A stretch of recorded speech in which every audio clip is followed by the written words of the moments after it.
Did it, the books, the bid it, the books, the did it, the books, books. All right, welcome back to I'll Read It Eventually. Today I'd like to talk about some books that I already own, um, but all of this is motivated by one of my relatives who is going to be laid up for a while, and he asked me for book recommendations the other day. And this reminded me of that old chestnut of a problem, which is that men don't read anymore. Um, and there is, social science research to back up the idea that at least American men or Western men generally don't read nearly as much as women. And rates of men reading at least one book a year have declined over the last several decades. Um, it's always hard for me to wrap my head around that idea of only reading one book a year.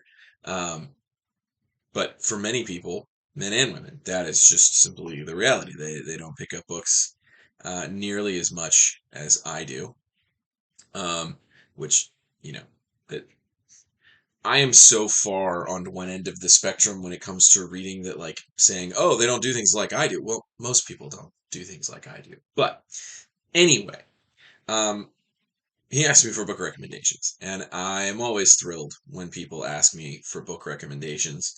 I love books, as you probably have learned, and I love sharing books, particularly ones that I personally have been like, "Oh, this was great. It would be cool if you read this, and then we could talk about it, and that'd be pretty sweet."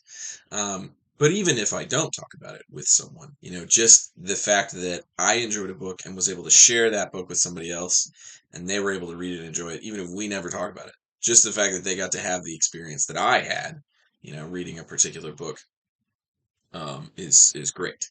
And so these two things, right, come together. Number one, men don't read anymore, and number two, an opportunity to hand somebody a book, really ship somebody a book that they might actually enjoy. And so um, these are a set of books for the boys, as I'm calling them. These are books that I think guys in particular will really resonate with in terms of subject matter, in terms of the way that the story is told, um, and in particular, I think because of the realism that a lot of these books have. The last one does not have the realism factor, but the other three really do have a strong factor of realism, which I think to me is one of the things that appeals about them. So um, these are some books for the boys. Number one is The Day of the Jackal by Frederick Forsyth. I think it's Forsyth. It might be Forsyth. I don't know. But The Day of the Jackal. This was turned into a film, which, as far as I can tell, having watched the film and read the book, they essentially mirror each other beat for beat and scene for scene, um, which is great, I would say. Um, Both of them are excellent, and I'd highly recommend that if you like one, you'll like the other. But The Day of the Jackal. This is kind of like a historical spy thriller. It's set during the 1960s in France, primarily in France. And at that time, this is something I didn't know until I actually read a book about it 2 years ago. Um, but at that time, France was engaged in a post colonial war in Algeria. And so there's a long conflict in Algeria between the French and the Algerians. Algeria was a French colony. And the French government was considering pulling out of that conflict. And there were some hyper militarist types in the French military who were not interested in pulling out of Algeria. And those hyper militarists attempted to assassinate Charles de Gaulle, who was the president of the French Republic at that time. And this book takes a real event, a real attempt to assassinate Charles de Gaulle and says, okay, well, that one failed, but what if they tried another one that is not historical? But what if they tried another one, and instead of something big and loud and 15 guys with machine guns, what if they just tried to send one guy, right, with a rifle? And so this book uh, takes place primarily from the perspective of the man who is hired to assassinate Charles de Gaulle, and you follow him as he wends his way through France, trying to get close enough to de Gaulle to kill him. And then you also get the perspective of the French police inspector who is detailed to find him before he can assassinate de Gaulle. This book has, if you're a Tom Clancy person, I think there's a lot of Tom Clancy-esque things in here. Not that Forsyth is like riffing on Tom Clancy or the other way around, just that they're both writing this very similar genre. There's a lot of action in this. There's a lot of suspense in this. It is historical in a sense. It's historical fiction. It's a big what if essentially. But the the main character, the Jackal, the assassin, is so enigmatic. Um, you're spending a lot of the book not just following his progress, but also trying to figure out who is this guy and what is he actually trying to do? What is he trying to accomplish? Um, it's yeah, like what is his plan? Because it doesn't tell you. You're sort of watching it over his shoulder, but not from inside his head. And so there's an unfolding of the plan from over his shoulder. And then, of course, you're getting the opposite from the French police inspector's perspective of, well, I have to catch this guy, and you're seeing the two plans sort of meet and how they attempt to find or elude one another.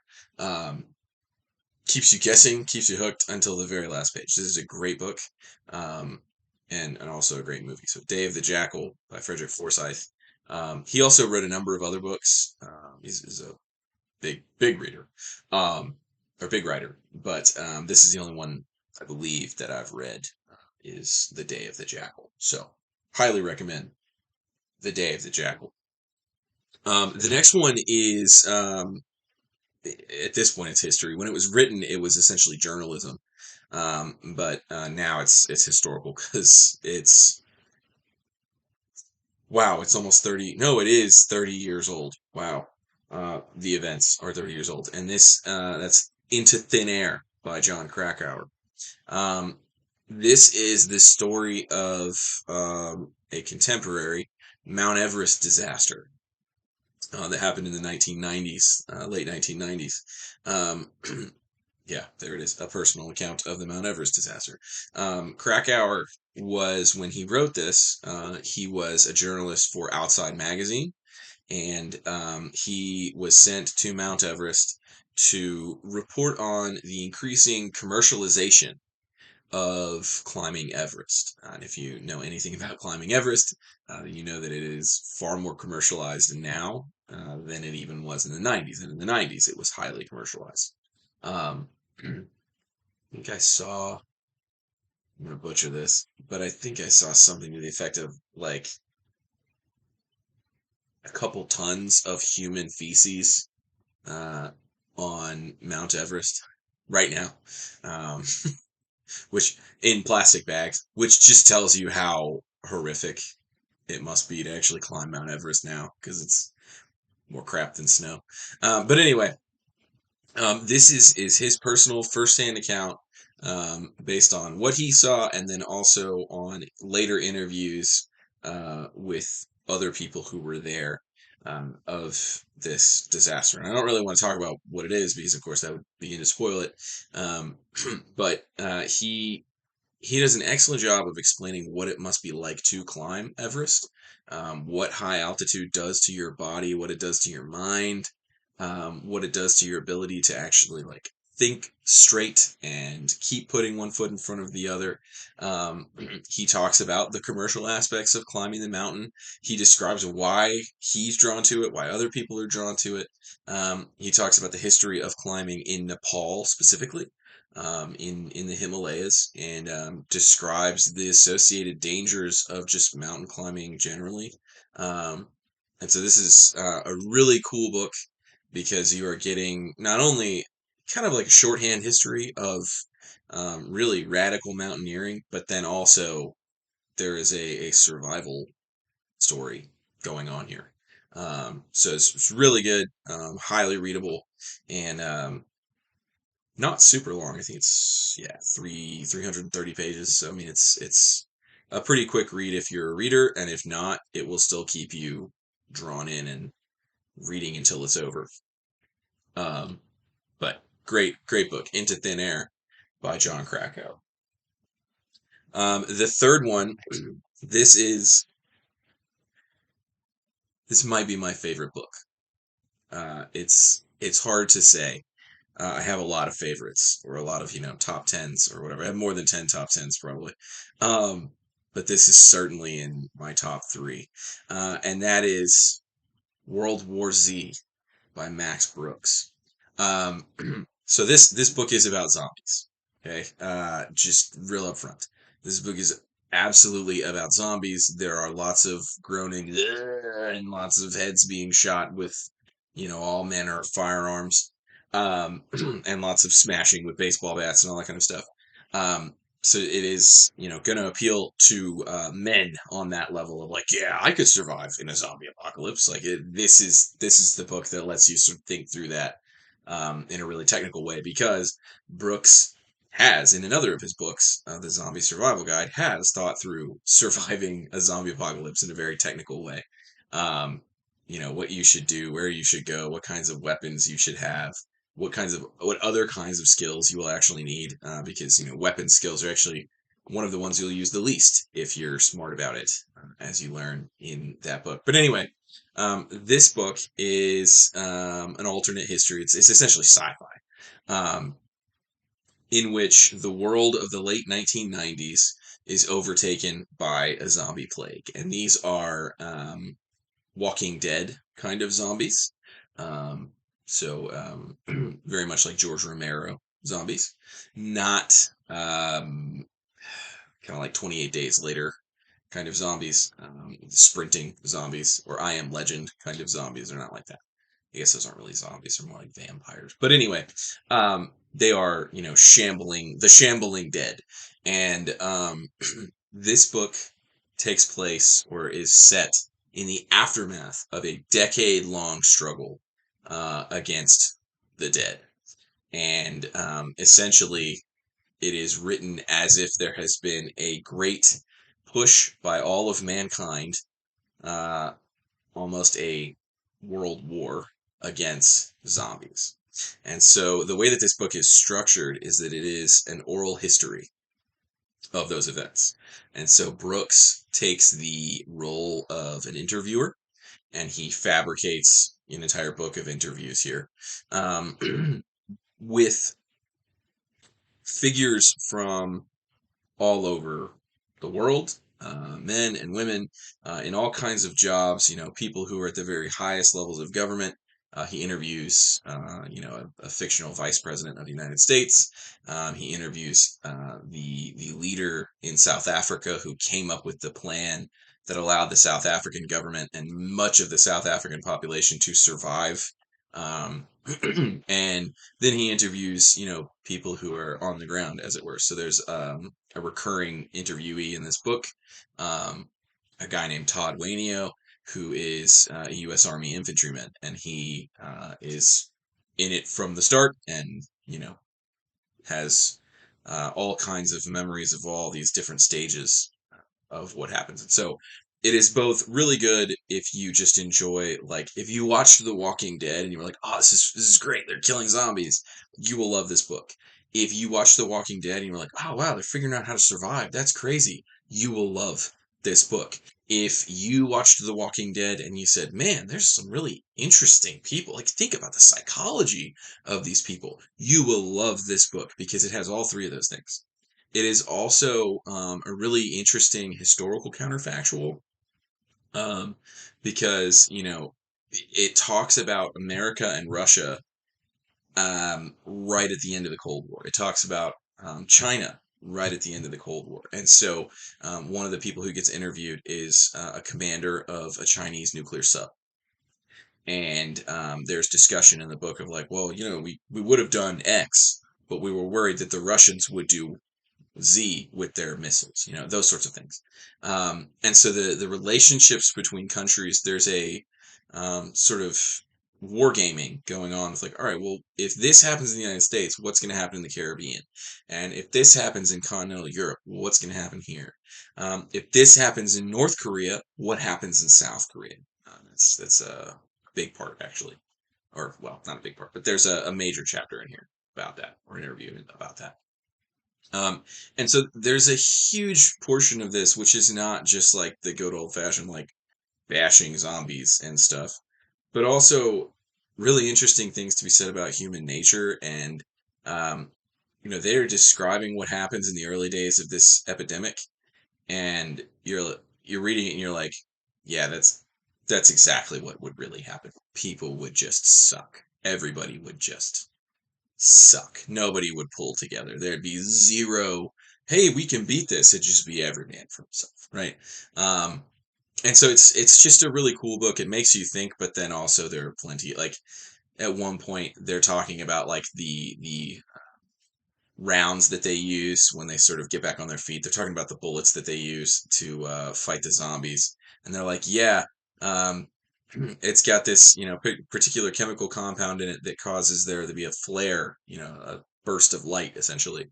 And the guy is talking about the fact that when you shoot a zombie with it, sometimes their eyes will flash red because there's like fire inside of their skulls. So it's just like, oh yeah, that's cool. So again, book for the boys, but also a book for anybody else. So the World War Z by Max Brooks, really excellent.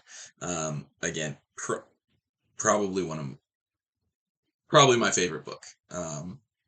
Certainly my favorite non-religious book, hands down. Yeah, just holding it, I'm tempted to start reading it right now. I'm not going to, and I'm not going to read it after this video is over, but I'm really tempted to read that. The last book I don't actually own a physical copy of, but that should tell you how good it is, that I'm still like, oh yeah, this is a book that guys will enjoy. And it's kind of an it book at the moment. So if you're a reader, you may very well have heard of it, you may very well have read it. It's a book that one of my buddies turned me on to, and I'll put a picture of it in here. But that is Red Rising by Pierce Brown.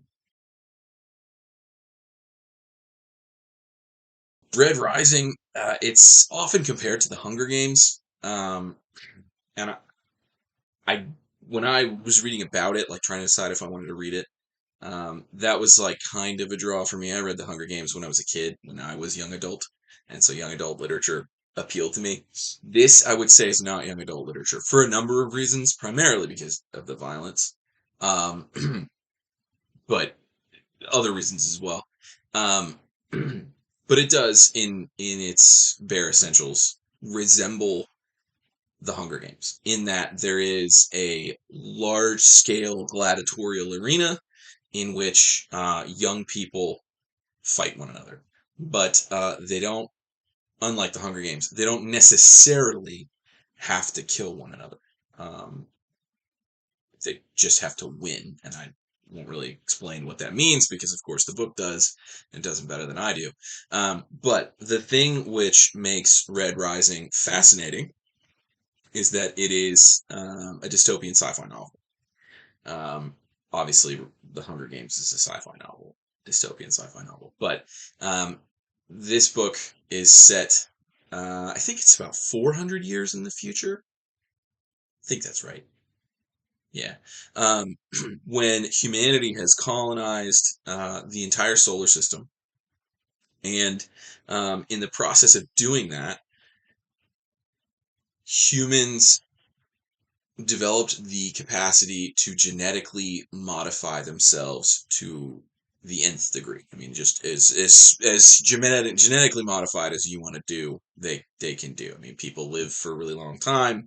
You can change people's eyes out. You can give them muscles. You can rebuild their entire physique And I say that because that is actually something that happens in the book. Just you can completely remake a human, both while they are alive, and then also, of course, you can create certain types of people. And that's obviously a factor in a lot of dystopian novels, is this idea that, oh, well, if we can genetically engineer people, we're obviously going to genetically engineer some people to be better and some to be worse, right? We're going to create a genetic lower class. And so this book really plays on that. Red Rising, red refers to the caste, Caste, of the main character, whose name is Darrow. And the Reds are the lowest class of human beings. They are genetically engineered to live underground in the dark and be slaves. And there are, I don't remember, I think there are 12 different colors, castes in the society, which is what this society is called. And they're ruled over by the golds. And obviously their skin is the color of their caste. And so it does play around a little bit with ideas of race and ethnic prejudice, but obviously that is exacerbated by the fact that some people are actually genetically superior to others, and absent intervention will continue to be, right? And so you've got like just the science gone wrong aspect of it, people trying to play God. That's in the background of the book. Um, but then, as a result of a number of things, which I'm not going to spoil, because I really do recommend that you just go and read or listen to the audiobooks of Red Rising, and the rest of the series are incredible. Um, really do advise you to just go read the book. But Darrow finds himself thrust into this massive gladiatorial game. Where he, if he plays his cards right, will be able to find a way to get himself into position to potentially bring about societal change, right? And so, a fascinating book because there's a ton of interesting things like the racial and ethnic differences. There's the science, but then of course there's also just straight combat, right? A lot of the book focuses on that combat and the conflict between these different groups of people. And so you've got interpersonal dynamics, you've got intergroup dynamics, you've got the whole society itself, which is interesting, and there's some dynamics going on there. And it it is a book which just does not stop. Every page is just, it's like reading lightning. I mean, it's just blah blah blah blah blah blah, blah, and it's great. It keeps you guessing. It surprises you. It's never dull. Just never dull. And I would actually say the entire series. I think there's 7 books now. There are either 7 books now or there's about to be 7 books. But every single one of them, there's basically not a dull moment. It just zips through, and they're excellent. The whole series, and that actually points up something that is true about several of the books that I just talked about, which is if you like that book, the particular author has written others in many cases. So again, Max Brooks wrote World War Z. If you like that book, there is the Zombie Survival Guide. If you read Red Rising and you say, wow, that's super good, there is an entire series of books that are set in the same world, that follow the same storyline, and advance it decades into the future. I mean, it's huge.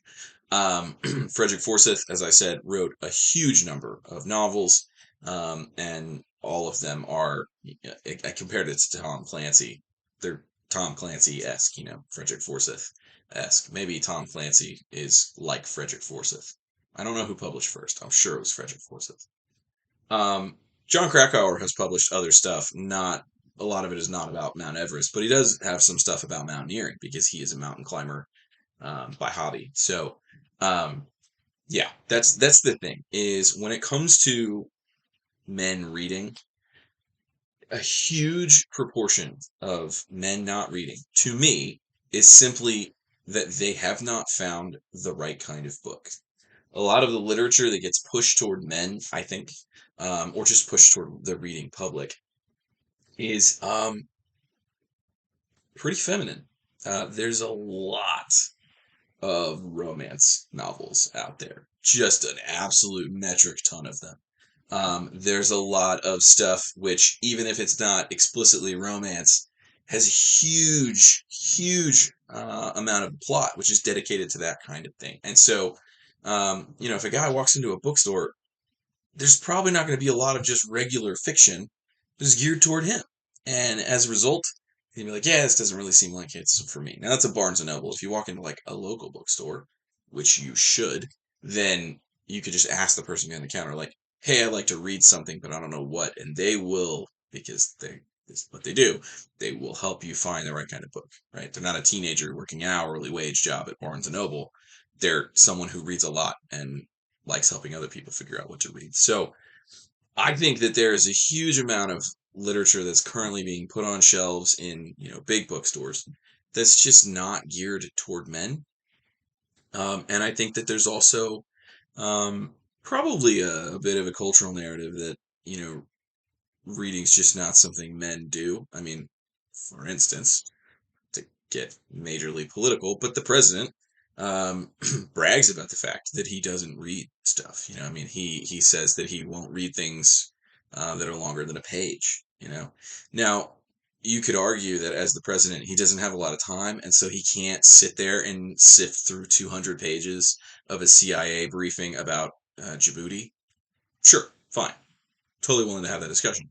But even outside of that, he would say, "Oh yeah, I don't read. Just why would I?" You know. And so I think that kind of thing, right? Why would I bother? Plus the fact that reading is somewhat feminine coded in American society, I think contributes to men not reading very often. And I think that's a real shame, largely because I have several hundred books, and I have just never struggled to find books that not only do I find them interesting, but books that I think appeal to me specifically because I am a man, right? These books are some of those, but there are hundreds of others that I have read where I would say, yeah, as a man, this appealed to me. I think it would appeal to anybody, but as a man, right? These kinds of books spoke to something in who I am or what I am. And so I really do think that reading is just simply a matter of figuring out what is it that you like to read. Those books all have commonalities, those four, but they're not all the same. And so that speaks to your ability as a potential reader, if you're not one, to say, all right, well, I don't have to read one particular kind of book. And you know what? If you start reading a book that's essentially a romance and you're like, you know what? This is for me. Okay, cool, great. If that's what gets you go for it. I would say branch out. I do. But, if that's what gets you into reading, great.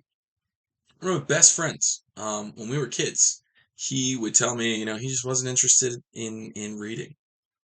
And I was super interested in reading. I was a big reader, even as a little kid. And it's probably in fourth or fifth grade, I think.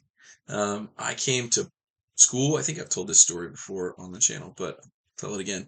I came to school one day with a book about World War II, about two teenagers who ended up getting drafted, one to fight for the U.S. Army and one to fight for the Wehrmacht. And they ended up coming face to face during the Battle of the Bulge.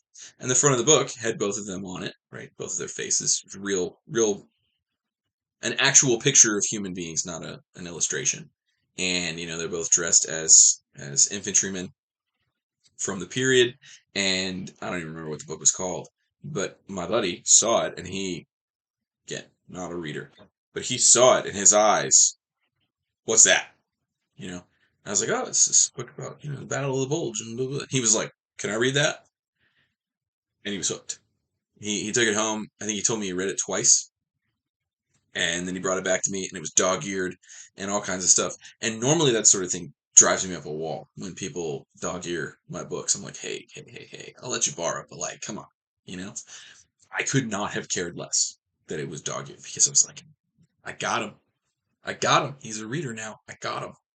And I do, right? I did. He's a huge reader now. And that's not all on me, obviously. But that's part of what happened, right? Is one of his friends said, "Oh, hey, this is a dude's book, this is a book you might like," and he did, and now he reads not as much as I do, but a lot, a whole lot, more than he probably ever thought he would. So it's just a matter of finding the right kind of book. It's just a matter of saying, what am I interested in? What do I like to read about? And then saying, okay, well, where are the books about that thing? You might have to try a couple. This entire channel is essentially me trying endless books and saying, all right, well, does this one work? Sometimes the answer is yes. Sometimes the answer is unequivocally, no, it does not. Right? That book does not work for me. And that's fine. Stop reading it. This is why libraries are good. If you're not sure if you're going to be a big reader or not, libraries are free. Right? You can just go, you can check out a couple books. There's very low barrier to entry. When you pick up a book, you have zero sunk costs, right? And there's no costs at all. It's just, okay, do I like this? No? Okay, well, I'll take it back and get another one for free, right? Used bookstores are the similar way, right? The books are cheap or relatively affordable, and you, in many cases, can take them back and sell them back to the people if you don't want them. There are little free libraries all over the place. I talk about all the time the fact that I often get books for free. If you know bookish people and you say, "Hey, can I borrow that?" or "Can I have that?" Yes. Often the answer is yes, you absolutely can. So there's just, if you want to do it, and those are just physical books. If you want to read as a dude specifically, if you want to read, physical books are easy to get, and then there are ebooks, which are even easier to get because you can get many of them for free. And if you have an e-reader, you can carry thousands of them around in your pocket or on your phone, whatever. So, it's just a matter of trying. And if you're a dude and you're like, I'm not sure about this whole reading thing, just give it a shot. Give one of those a shot. I can almost guarantee that you will like it. But if you don't, try another one of those four and keep going until you find one. So, um, there it is. Books for the boys. I think that's all I've got to say about them for the moment. So, see you next time.